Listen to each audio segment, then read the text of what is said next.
Bonjour très cher. Aujourd'hui, nous allons essayer d'installer un serveur web sur une distribution orientée Debian. C'est une bonne Labs et nous sommes en présence de la version Helium. Alors, un serveur web, euh, c'est un ensemble d'éléments, de logiciels ou de paquets qui vont nous permettre de rendre disponible un site web aux autres. En général, les sites web, on veut les mettre sur Internet pour que d'autres personnes puissent y accéder et parcourir les informations ou les services que nous allons y déposer. Sauf que cette fois-ci, nous allons installer un serveur web, mais sur un ordinateur local. Alors, quel est l'avantage d'installer un serveur web en local? Dans la plupart des cas, c'est plutôt un désavantage, vous n'aurez pas la possibilité de faire profiter de vos créations au monde entier. Alors, quel intérêt? L'intérêt, ce sera en général d'être en mesure de tester ce que vous avez envie de faire rapidement, de modifier certaines choses, et dans d'autres cas, il se pourrait tout simplement que le service ou l'information que vous voulez mettre en place ne soit destiné qu'à un usage personnel ou familial ou à un usage local, quoi. Alors, comment est-ce qu'on fait pour installer le serveur web? Bon, avant d'installer le serveur web, il faudrait mentionner que celui que nous allons essayer d'installer, c'est Apache, qui est l'un des nombreux serveurs web.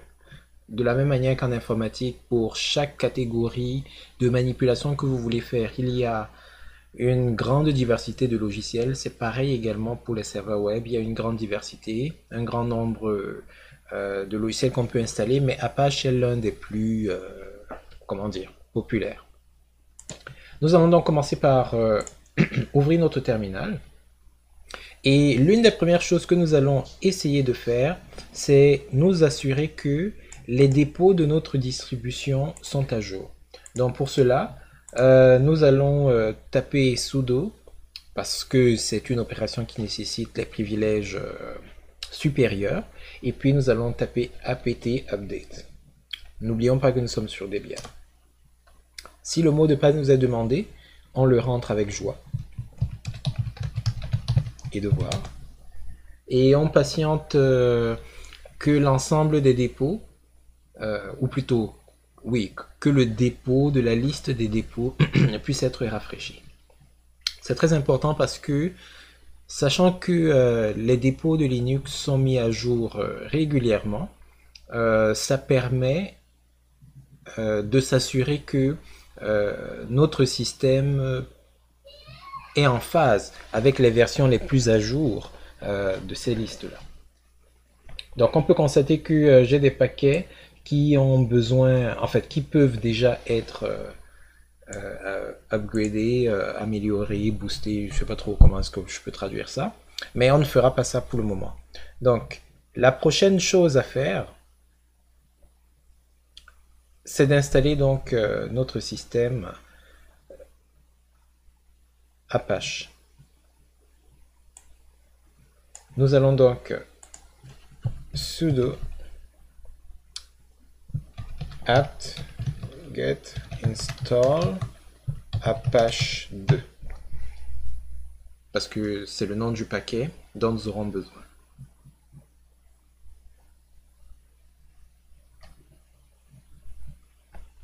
On nous demande si on voudrait continuer. Nous allons donc continuer. Soit on appuie sur la lettre O si jamais vous avez la version française avant de valider, soit on valide tout simplement, sachant que comme le O est majuscule, ça veut dire que ce sera l'option par défaut. Ça veut dire que si vous n'indiquez rien et que vous validez tout simplement, c'est l'option qui est en majuscule qui va être considérée. C'est-à-dire que oui, on souhaite continuer.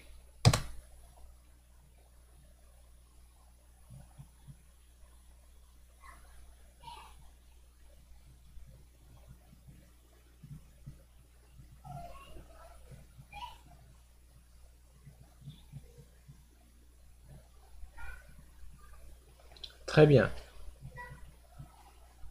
Maintenant que nous avons installé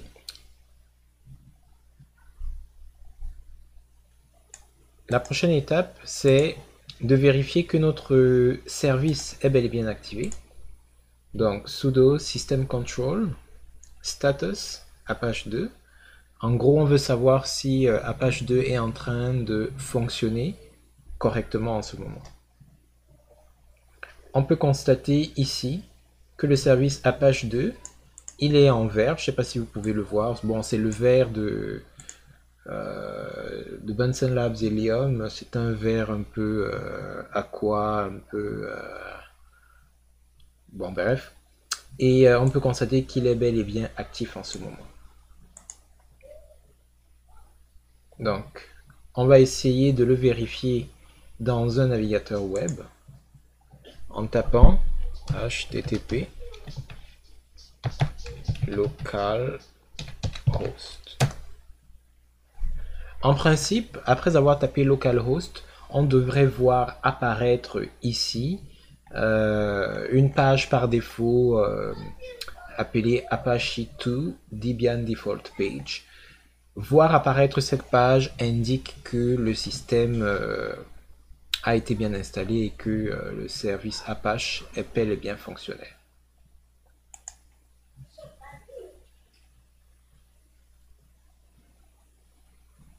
En examinant de près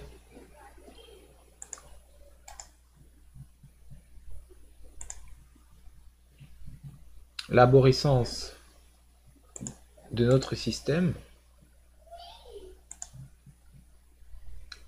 on peut constater que dans le système de fichiers, dans le répertoire var, il a été créé un répertoire 3W. C'est en général dans ce répertoire-là qu'il vous sera demandé de conserver les fichiers qui vont servir de site web. Dans les versions Debian, ce sera var w et à l'intérieur de HTML que vous allez mettre ces informations-là pour faire fonctionner votre ou vos sites web. Nous allons effectuer une dernière manipulation parce que lorsqu'on regarde la manière dont est structuré le dossier 3W, on peut constater en examinant les permissions que, je ne sais pas si vous voyez bien, mais le propriétaire c'est root. Le groupe aussi est assigné à root. Et ça pose parfois des problèmes lorsque on fait beaucoup de manipulations, des allers-retours, parce que il faudra soumettre les mots de passe à chaque fois, ou alors effectuer certaines tâches avec un niveau de privilège élevé, ce qui n'est pas nécessairement ce que l'on cherche à faire. Donc, pour remédier à cela, nous allons changer les droits qui sont associés, les droits ou les permissions qui sont associés au dossier var w. Alors, comment est-ce qu'on fait? La première étape,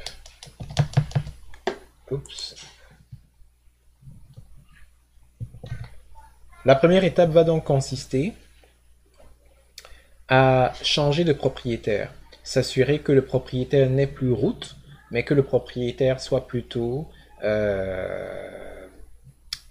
l'utilisateur du système. Donc, comment est-ce qu'on fait?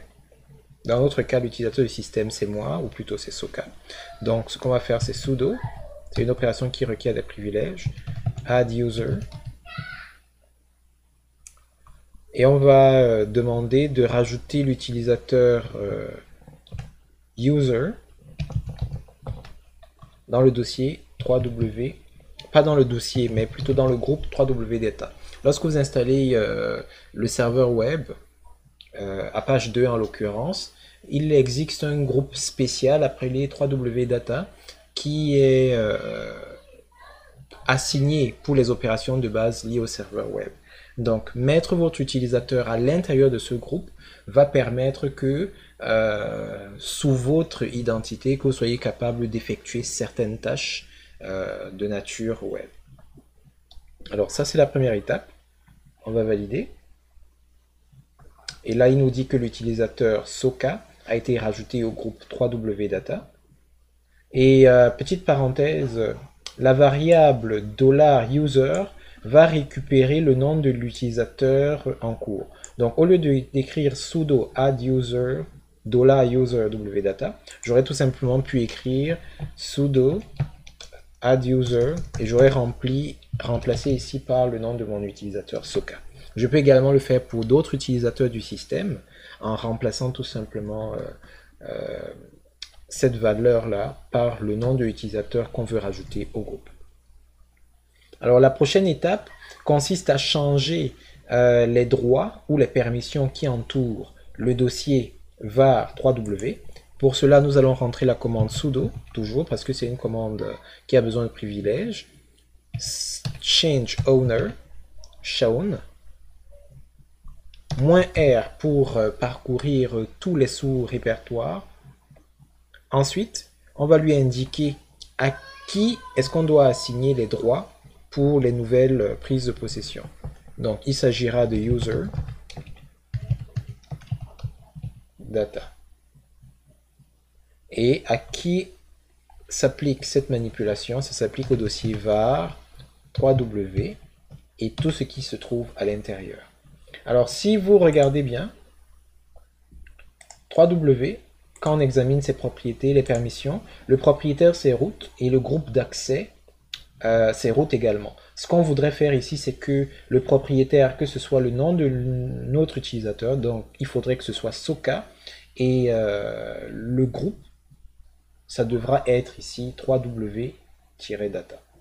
Ok, donc on valide.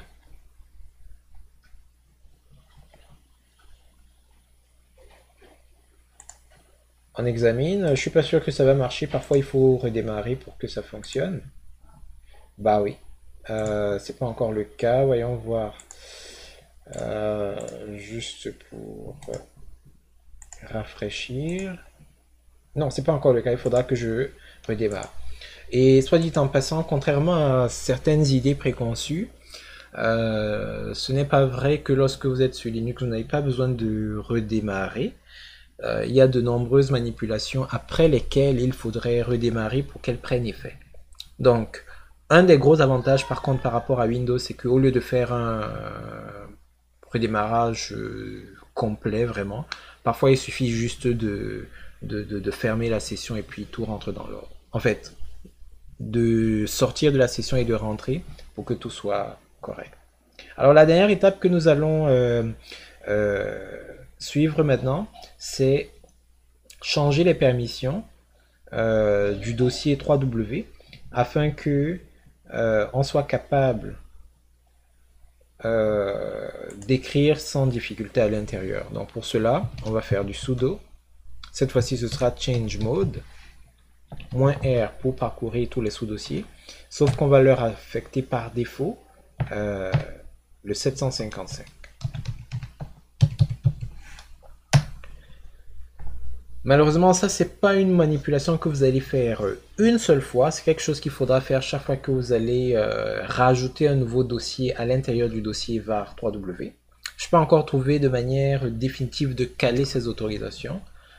Si jamais vous savez comment faire, laissez-le moi savoir. Donc, après le redémarrage, nous devrions donc avoir un dossier 3w qui appartient à l'utilisateur système plus à 3w data et avoir des droits de type 755 sur l'ensemble de l'arborescence inférieur à var 3w.